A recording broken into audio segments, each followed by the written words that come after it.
안녕하세요. 작가 서부경입니다. 제가 오늘은 상대방을 감동시키는 방법에 대해서 말씀드리려고 합니다.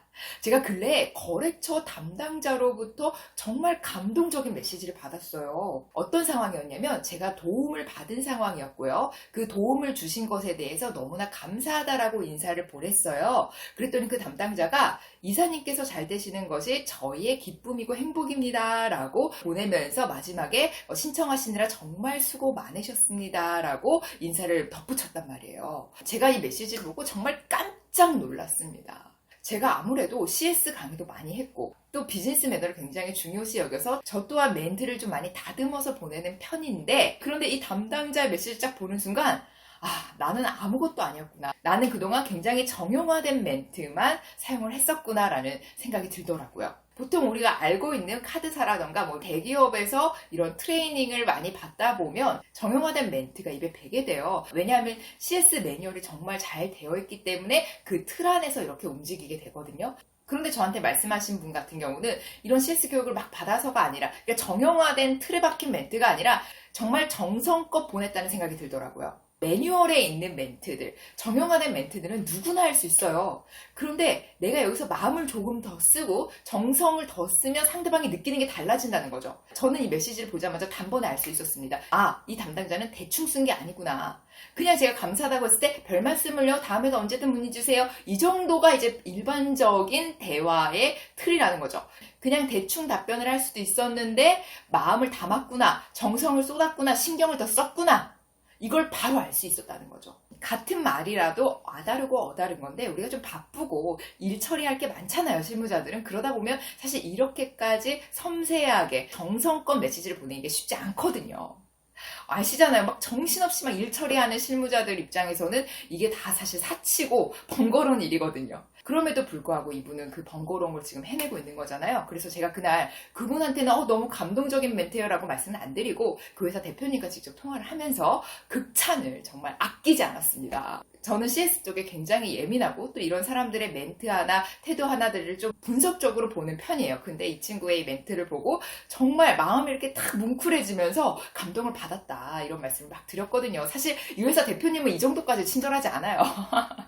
이렇게 얘기하면 또 열받아서 전화 오는 거 아니에요. 어쨌든 사실 대표자나 관리자들이 친절한 것보다 거래선과 접점에서 일하는 실무자들이 친절할 때 회사의 이미지가 훨씬 더 돋보이는 거거든요. 반대로 이런 경우가 있죠. 실무자가 불친절하고 퉁명스럽고 되게 귀찮아하는 게 느껴지면 사실 그 회사 이미지 자체가 안 좋아지거든요. 그래서 제가 그날 너무 기분이 좋아서 그 회사 대표님께 이런 직원이 있다는 건 정말 축복이라고 말씀드렸습니다.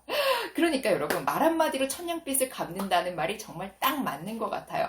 여기서 이제 힌트가 나왔네요. 오늘 제가 말씀드리려는 주제가 사람을 감동시키는 방법이잖아요. 그 첫 번째 방법은 바로 정성을 쏟는 거예요.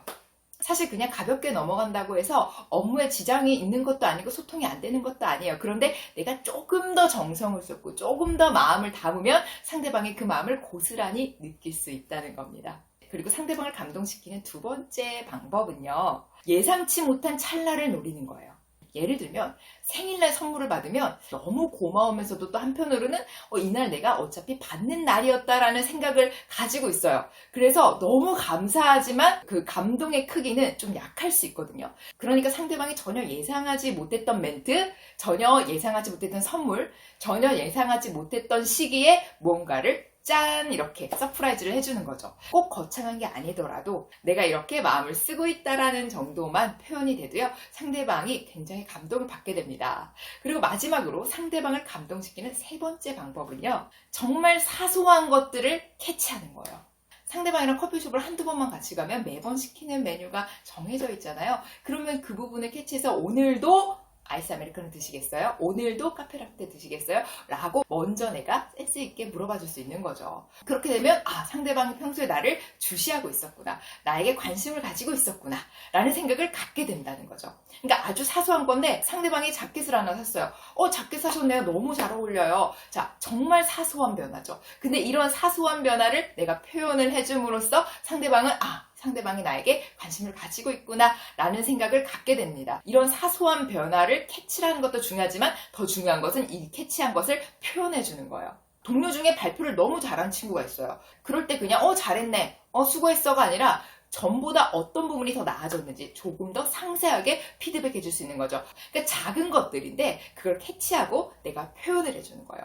표현을 하지 않으면 백날 내가 알아준들 아무 소용없습니다. 상대방은 감동받지 않아요. 작은 변화들, 그리고 긍정적인 변화들, 칭찬과 같은 그런 좋은 표현들은요, 아낌없이 해주세요. 그러면요, 상대방이 질릴 것 같지만 사실 좋은 얘기들은요, 아무리 들어도 질리지 않습니다. 예전에 어떤 남자 배우가 사람들이 너무 자기한테 이제 잘생겼다는 칭찬을 많이 하니까 질리지 않냐라는 MC의 질문에 이렇게 대답하더라고요. 그 말은 아무리 들어도 질리지 않는다고. 좋은 말들은 아무리 들어도 질리지 않아요. 언제 들어도 좋으니까요. 괜히 표현에 인색하지 말고, 표현 아끼지 말고 적극적으로 표현해주세요. 제가 오늘 말씀드린 상대방을 감동시키는 3가지 방법은요, 사실 전부 공통점이 있습니다. 상대방에게 정성을 쏟는 것도 관심이 있어야 쏟을 수 있는 거고요. 서프라이즈도 상대방에 대한 관심이 있을 때 가능하고요. 그리고 3번째, 상대방의 작은 변화, 상대방의 작은 부분도 캐치해서 표현해주는 것도 역시 상대방한테 관심이 있을 때 가능한 부분입니다. 그러니까 가장 중요한 것은 상대방에 대한 관심, 그 관심으로부터 어떻게 하면 상대방이 더 기쁠 수 있을까? 어떻게 하면 이 말 한마디라도 더 따뜻하게 전달할 수 있을까? 어떻게 하면 상대방에게 더 감동을 줄 수 있을까? 이런 부분을 생각을 하시다 보면 그동안 정형화되었던 언행을 뛰어넘으실 수 있으실 겁니다. 오늘도 시간 내셔서 제 영상 봐주셔서 너무너무 고맙습니다. 오늘도 행복 가득한 기분 좋은 하루 되세요.